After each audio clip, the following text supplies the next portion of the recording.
Meditação diária, 31 de janeiro. Confiança.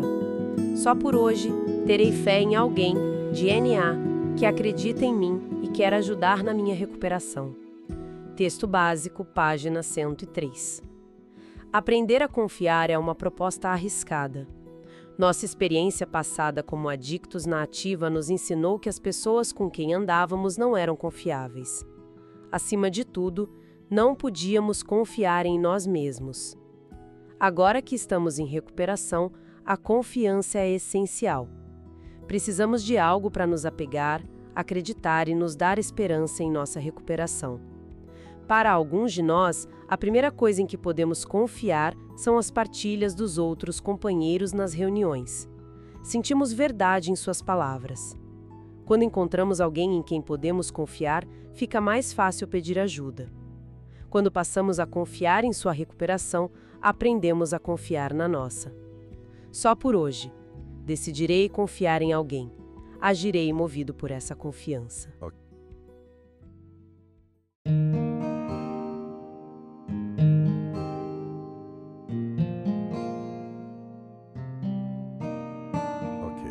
vamos lá. A leitura já começa com uma frase bem forte, né? Aprender a confiar é uma proposta arriscada. E isso é muito real, porque para quem vem da adição ativa, a ideia de confiar em alguém, nossa, parece a pior ideia do mundo. Porque, na prática, é tão difícil dar esse passo. O texto fala das experiências do passado, mas parece que o buraco é mais embaixo. O buraco é muito mais embaixo, com certeza. Porque a desconfiança, ela não era só um mau hábito, sabe? Era uma ferramenta de sobrevivência. Na adição ativa, duvidar de tudo, de todo mundo, era o que mantinha a pessoa de alguma forma de pé. O problema, e a literatura GNA bate muito nessa tecla, não é nem a desconfiança nos outros. O mais profundo é a desconfiança em si mesmo. Em si mesmo. Sim, o próprio julgamento, a própria percepção da realidade, tudo foi comprometido pela droga. A pessoa simplesmente não confia mais no próprio taco. Entendi. Então a pessoa chega em NA totalmente quebrada, por dentro, por fora, sem conseguir confiar em ninguém e, o que é pior, sem confiar nem na própria sombra. Vira um impasse, né? A leitura diz que confiar é essencial, mas como fazer isso se a bússola interna da pessoa está quebrada? Exato. Parece uma contradição impossível. E é aqui que o programa tem uma sacada assim genial. Ele não pede para a pessoa dar um salto de fé cego, não é confie e pronto. Ele cria um ambiente onde a confiança pode nascer de algo muito, muito concreto, que é a identificação. A identificação. Isso. A literatura descreve isso de um jeito muito claro. A pessoa está lá sentada numa reunião e ouve alguém contar uma história. Uma história de horror, de desespero, que é um espelho da sua própria vida. Só que tem um detalhe. A pessoa que está contando história está limpa, está serena, às vezes está até rindo. E é nesse momento que a frase da meditação faz todo sentido. A pessoa sente a verdade em suas palavras. É uma prova viva, entende? Faz todo sentido. Não é uma teoria. É alguém dizendo, eu estive exatamente onde você está e eu saí de lá. Mas vamos pensar nessa cena. A pessoa chega pela primeira vez, totalmente cética, sabe? De braços cruzados. Pensando que ninguém no mundo sofreu o que ela sofreu. Que tipo de verdade é essa que consegue furar essa bolha? É a verdade dos detalhes. É isso que pega. É quando alguém partilha sobre aquele medo específico que sentia quando o dia amanhecia. Ou a vergonha de olhar a família no olho. A solidão no meio de uma festa. São esses detalhes que criam a ponte. E o recém-chegado pensa, ué, como ele sabe disso? Ele esteve dentro da minha cabeça. Nossa, é verdade. E essa identificação que é visceral quebra a principal mentira da adicção. Aquela ideia de que ninguém me entende, meu sofrimento é único. Quando essa mentira cai, a desconfiança começa a ruir junto. A pessoa vê que, se funcionou para ele, talvez, só talvez, possa funcionar para ela também. A confiança não começa com um salto de fé. Ela começa com uma faísca de esperança. Uau! Isso muda tudo. Então, o primeiro passo prático não é uma decisão do tipo, a partir de hoje vou confiar. É mais um, vou me permitir sentar e ouvir. É deixar a história do outro entrar. O que me leva para a frase final da meditação, agirei movido por essa confiança. É uma frase de ação. Como que essa faísca de esperança vira uma ação concreta? Essa é a virada de chave. A identificação ilumina o caminho, mas, é preciso caminhar. E a ação mais fundamental, a mais sugerida em toda a literatura de NA é pegar essa confiança genérica no grupo e focar em uma pessoa. Encontrar alguém de NA para te guiar, o que nos leva direto para a figura do padrinho ou da madrinha. É aí que o agir realmente começa. Certo, padrinho ou a madrinha. Mas na prática, como isso funciona? Escolhe alguém e pronto? Que tipo de ações são essas? Então, não é mágica, É trabalho. É prática diária. Agir nesse contexto quer dizer trocar as suas ideias que deram muito errado pelas sugestões de alguém que tem o que você quer ter. E a literatura é um manual sobre isso. A primeira ação, por exemplo, é a honestidade radical. É sentar com essa pessoa e contar a verdade. Sobre tudo, sem filtro, talvez pela primeira vez na vida. Outra ação bem concreta, pegar o telefone, ligar antes de fazer uma besteira, em vez de se isolar como sempre fazia. Ok, ser honesta, pedir ajuda. Já são passos gigantes. Mas eu já ouvi falar de algo ainda mais intenso. Um tal de quinto passo. O que é isso? Porque parece que é o teste final dessa confiança toda. Você tocou no ponto central. O quinto passo é talvez o ato mais profundo de confiança que o programa propõe. De forma bem simples. Depois de fazer um inventário escrito bem detalhado sobre si mesmo, a pessoa senta com outra pessoa, geralmente o padrinho, e lê esse inventário em voz alta. Ela admite a natureza exata das suas falhas. Expõe todos os segredos, as vergonhas, os medos, as coisas que jurou que ninguém nunca saberia. Nossa, isso é aterrorizante.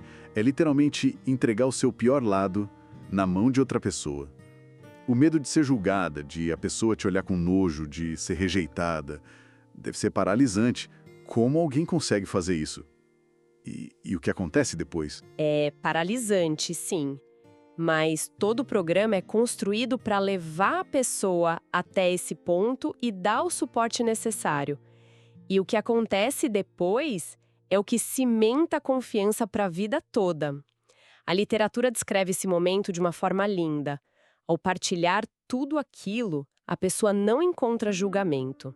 Pelo contrário, ela vê nos olhos do ouvinte algo que talvez nunca tenha visto: compaixão. Aceitação incondicional. A resposta do padrinho geralmente é algo como: obrigado por confiar em mim, eu também já estive aí. Você não está sozinho, você pertence a este lugar. Que poderoso. Então é um risco calculado. O programa te convida a pular desse penhasco da vulnerabilidade, mas ele garante que tem uma rede de segurança e de aceitação lá embaixo. Exatamente, e é um ciclo que se reforça. Um dos textos de NA diz algo assim: cada vez que nos tornamos vulneráveis e encontramos alguém lá para nós, chegamos a um novo nível de segurança e confiança. A confiança gera a ação de se abrir. Essa ação é recompensada com a aceitação. E a aceitação fortalece a confiança para o próximo passo. É um motorzinho que começa a girar. Ok, então o que a gente está vendo aqui é um mapa, né? A jornada de reaprender a confiar do zero começa com a identificação numa reunião, vira uma ação de vulnerabilidade com um padrinho. E para onde essa jornada leva? A confiança para por aí, nessa relação de 1 para 1? De jeito nenhum. Esse é só o começo. A confiança em uma pessoa, ela é tipo um campo de treinamento para algo muito maior.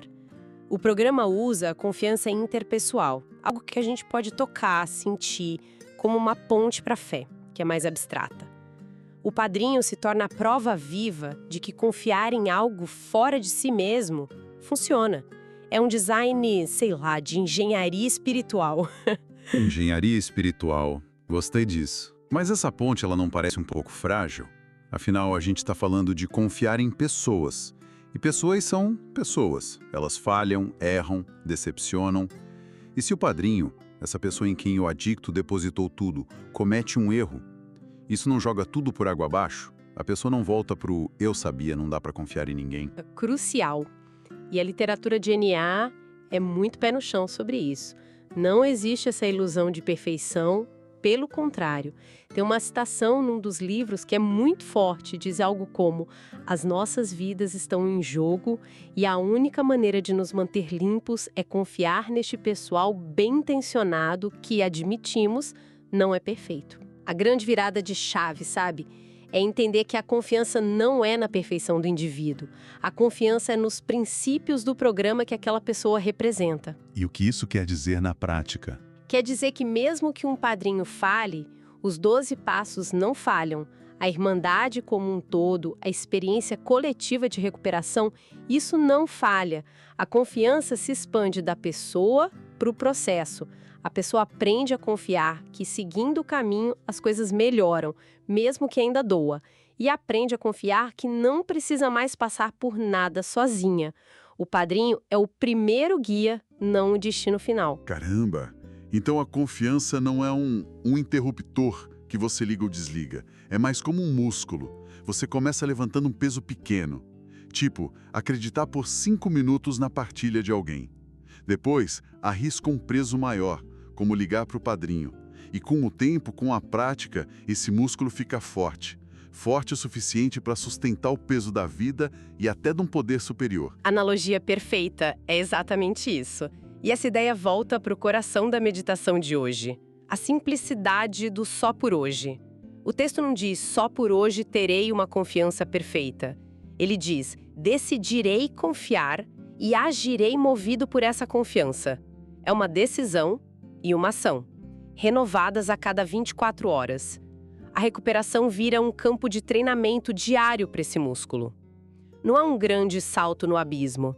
São pequenos passos, pequenas decisões de confiar, que juntas constroem uma ponte para uma vida nova. Isso muda toda a perspectiva, né? Tira aquele peso de ter que resolver a desconfiança de uma vida inteira de uma só vez. Exatamente. A questão que a meditação deixa no ar não é como eu posso confiar em tudo e todos para sempre.